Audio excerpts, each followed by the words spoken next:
Kenaikan harga sembako juga terjadi di wilayah Kabupaten Lebong. Tak hanya beras, kenaikan juga terjadi pada minyak goreng, telur, hingga daging-dagingan.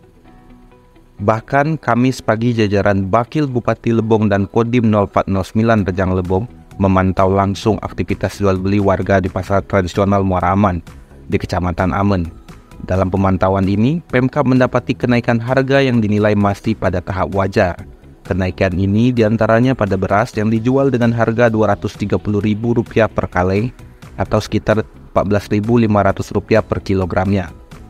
Harga ini sedikit mengalami kenaikan mengingat dibanding biasanya hanya dijual sekitar Rp190.000 per kalengnya.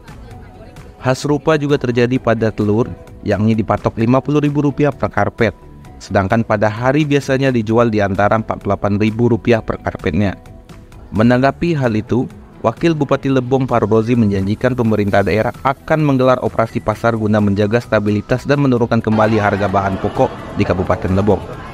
Ya, pada hari ini bersama Forkopimda, pihak Dandim 0409 Rejang Lebong, Kepayang Lebong, dan pihak polisian juga didampingi pihak Perindak KOP, beberapa pejabat OPD pada hari ini melakukan pengecekan harga, ingin tahu bagaimana keadaan harga di pasar, terutama di pasar tradisional Muara Aman, di mana kita akan tanya satu persatu tentang beberapa bahan pokok, ada yang naik dan ada yang stabil, di antaranya beras naik, kemudian telur, itu juga minyak goreng.